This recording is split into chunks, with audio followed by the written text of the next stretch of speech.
favor, please raise their hands. Those against, please raise their hands. I think the question is agreed by a majority of the members present. I declare the motion passed. Members' motions. Motions under Rule 49B, bracket 1A of the Rules of Procedure. 6 censure motions. First motion, motion to be moved by Honorable Claudia MO to censure Dr. Honorable Junius Ho. I call upon Honorable Claudia MO to speak and move the motion.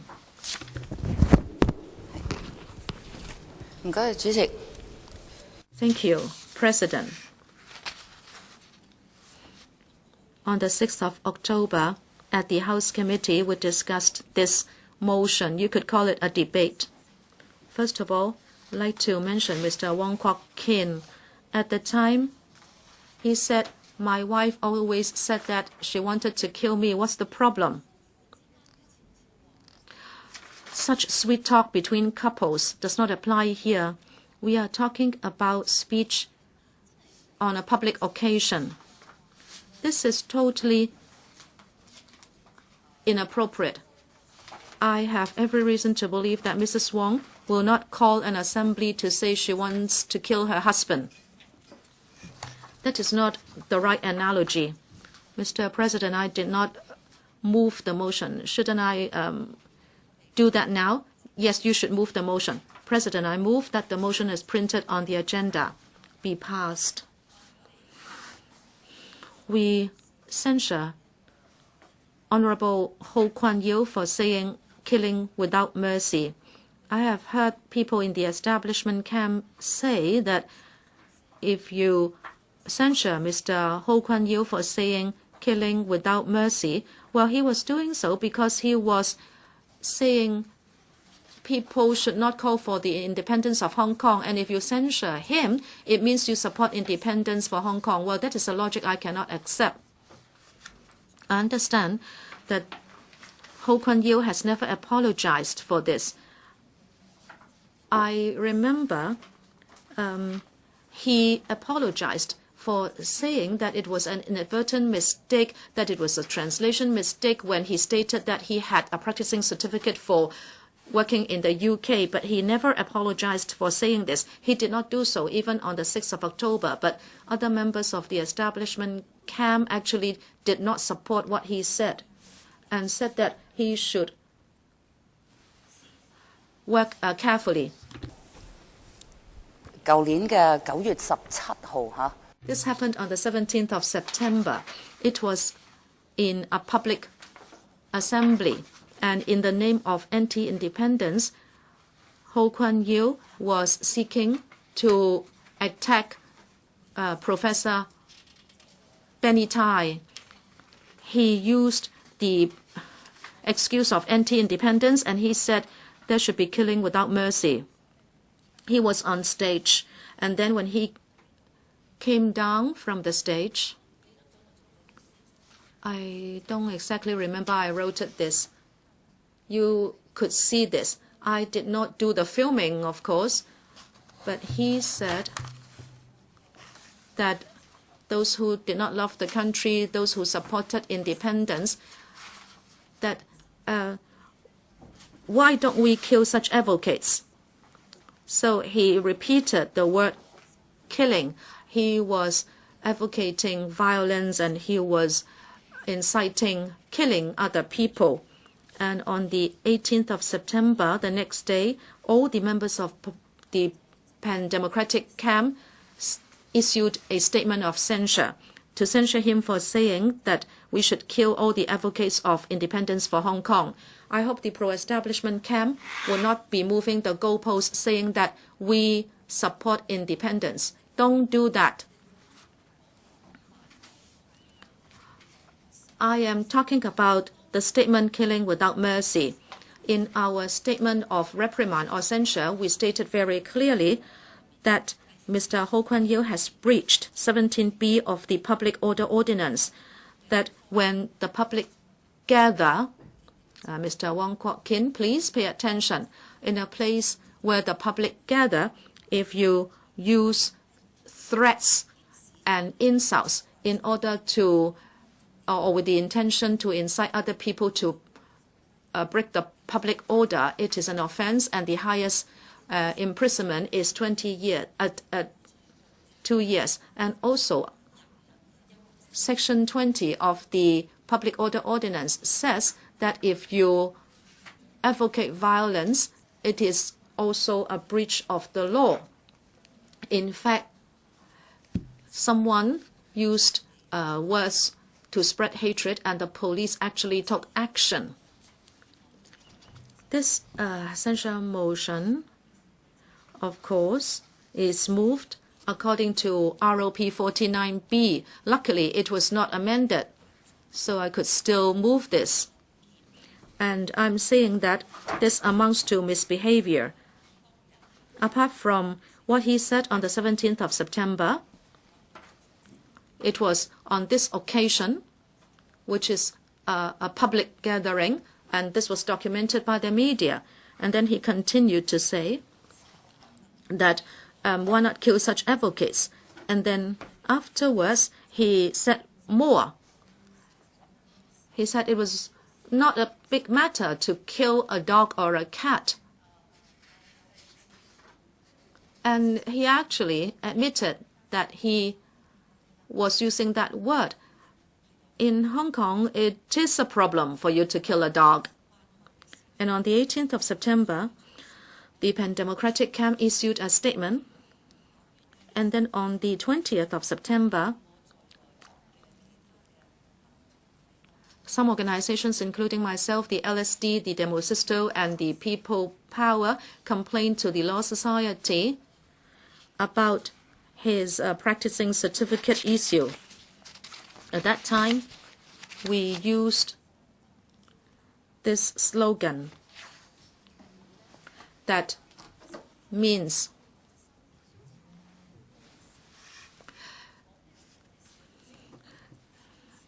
this is about disparity of power sharing in society. But Ho Kwon Yew himself said that this word killing, and even if we go for the Chinese slogan that the rich may do what they like, but he also said on the 24th of September that this was a threat. He wrote on the internet that the opposition camp said they would kill me. I'm really afraid and I need to report to the police. Starting from the 24th of September, well, I took it that he went to the police, but the police did not contact us. The police have not contacted us. Well, of course, his Chinese is of a very low standard. He did not understand the words he used. It is not the same when you use the word killing in different contexts. After saying there should be killing without mercy, the media present on that occasion was, of course, scared. And then they asked him, "You mean killing?" And he said, "Yes, why not kill these people? It's all right to kill a dog or a pig." Let us use common sense. Of course, shortly after the incident, it was on the 18th of September, someone already asked the then SPJ, Mr. Rimsky-Yuen, whether it was a problem. And Rimsky-Yuen said, you could not just look at one or two words, but you should look at the context. President, I understand this is some internal affair of the LegCo, and I'm quoting Rimsky-Yuen just for your noting. I'm not saying that his words carried any weight or that whether he should affect our stance. Rimsky-Yuen said that language-wise, you should look at the entire sentence or the context, and you should not generalize. And basically, it was for the court to decide. You remember, the Hong Kong court said that to get back into the civic square, that word "get back" in Chinese could smack of violence. And then Carrie Lam was asked the day after what her view was, and the CE said that such threatening and violent language is unacceptable. Whether or not someone has broken the law, we should stick to the spirit of the rule of law, and this should be decided by the courts. I will not say here that this is definitely a breach of the law. Of course, I quoted from the co-signed statement of the Pan-Democratic camp that he has already contravened 2 sections of the Public Order Ordinance, that he used abusive and threatening language to incite other people to break public order, and 2, to incite violence to kill a person or a group of persons. Now, whether or not he has really broken the law or he has committed an offense, only the court can say. President, Mr. Ho also said that when he used the Chinese word killing, he was using another Chinese character, meaning to stop something. Well, he should have said so on the day of the event, that there was a misunderstanding, but no. It was only after a lot of commotion that he thought of saying that, and he was actually saying he wanted to use another word with the same sound in Cantonese. So was it his belief that those people should be killed? If he was bold enough to say it, he should be bold enough to stand by it. Especially in LegCo, you should not tarnish our reputation. And of course, he was very cunning. He was using the banner of anti-independence in order to suppress or attack an academic. But unfortunately, he was inciting violence and he was advocating killing people. Please look clearly at this incident. This is not about freedom of speech or being accommodating. This is way beyond freedom of speech. The best example of protecting the freedom of speech is Mr. Liu Xiaobo's writing. He did not talk about violence. He was talking about love and peace. It's just like Professor Benny Tai, that he started from the spirit of peace and love. But Mr. Liu Xiaobo was punished for his words, and he actually died for it. So I speak. Thank you. I now put a question to you, and that is that the motion moved by Ms. Claudia MO be passed. Mr. Chen Hekan, I request a quorum call.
毛孟靜議員。Ms. Claudia Mo, I would like to ask you the question whether there's going to right to reply. No reply.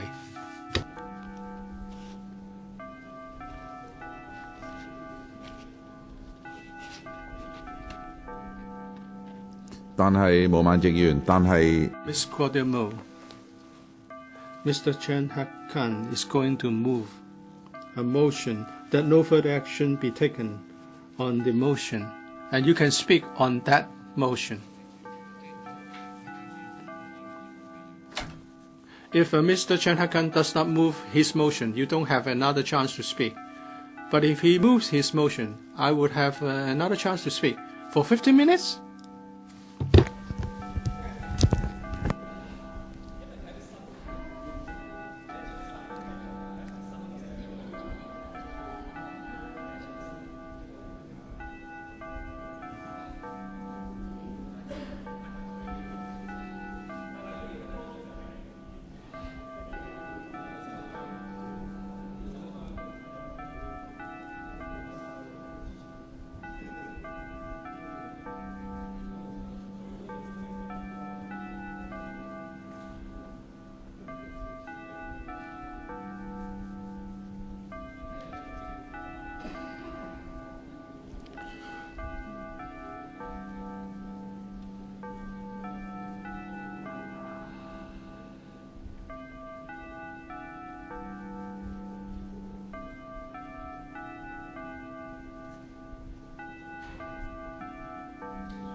陳克勤議員。多謝主席。主席，我根據議事規